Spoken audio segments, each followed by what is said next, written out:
everyone. I'm Caitlin Knopp, CEO and co-founder of Pequity, a compensation tech platform meant to help solve all your compensation needs from offers to comp cycles. But today, I'm here to use my 10 years as a compensation manager to help you understand how to create a compensation philosophy that is robust and sure to make your execs and employees happy. So first, I want to lay out the steps of what you need to do. And I know that you all watched our previous videos on how to get market data and then how to compare it to your employees and candidates. But if you haven't, be sure to check those out and follow those. If you're already past that point and you're ready to understand what do I do with this new information I have, well, not to worry, we're going to walk you through that.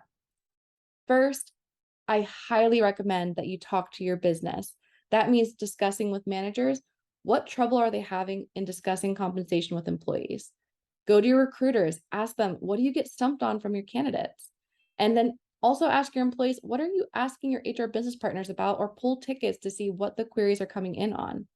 You need to do this because this is going to help you understand what people at the business currently know, how they are currently explaining it, and what you can do to match your philosophy to that current language. I know it might sound silly, but matching your philosophy to the internal vernacular or colloquial language will really help with the adoption. And this whole process of starting the conversation is what we like to call socialization. And you really need to make sure you have a well-socialized compensation philosophy to make sure it's successful. Once you've gone out and done that, you need to know that a good compensation philosophy is going to answer some of the classic who, what, when, where, whys. But what it really needs to answer for an employee is when they can get more pay, how their pay is determined, who is involved in pay decisions, what expectations their pay is attached to, and why, and where they can learn more about these compensation programs and decision making. Now, with those in mind, there are a couple of things that your pay philosophy should consider. First, you need to consider the quality bar for your rewards. When do people get more money and why is that? Is it for good performance? Is it for tenure? Is it once they get promoted to certain levels? And similarly, along those lines, when are those rewards going to happen? Do promotions happen after someone's been at the company for a year? Does it happen when they meet certain performance criteria? Is it that you have an annual cycle? Make sure to answer that for sure. Eligibility and equitability, you need to go into how and why people might be paid what they are, pay transparency, how total pay works. You might have more than just salary. You might have bonus and equity. You really need to make sure to explain that. And who are the decision makers? Is it just the managers? Is it the HR business partners? Are the leaders at the top of the company involved? All of that should be included. And if you're wondering how to put this into your philosophy, because it tends to be a written statement, here are some ways that those things get answered. You may say that based on annual perf reviews is how we determine new increases. You might say that when they happen is in our biannual review.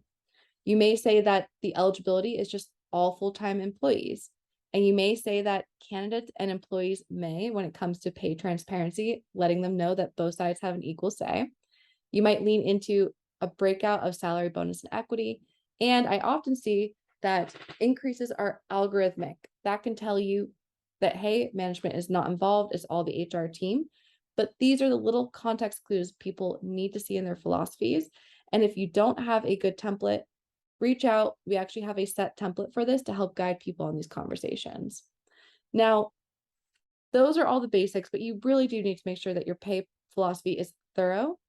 And you need to look into a couple of other things, such as what is our target market for talent?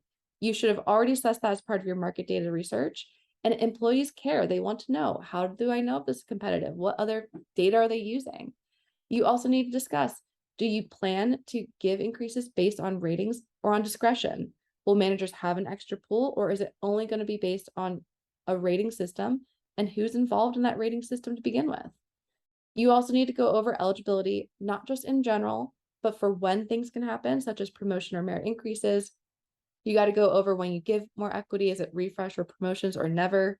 You need to talk about how often the cycles happen and how often and when you update your ranges. All of these things give confidence in your pay programs and offer the transparency that employees need to have faith in you, especially in this ever-evolving market where pay transparency and trust is an essential part of the formula for a strong compensation program. Now, once you have that pay philosophy published, internally, you need to publish it to your employees and you need to review it annually. I know it might sound like a lot, but the first rev is the hardest. And you need to make sure that you iterate this philosophy as your business grows. It's not going to just fit each year. It's never going to remain consistent or the same, nor should it. So make sure you do the due diligence and make that part of your philosophy that you do an annual review and educate your employees on how and why you do that. Now, if this sounds overwhelming and you're like, oh my goodness, please help me create my logic, don't worry, Pequity can help. We have a network of experts as well as in-house experts who can help you build your philosophy as well as completely automate your compensation programs from offers, comp cycles to ranges. Reach out. I promise I might even hop on a call to help you.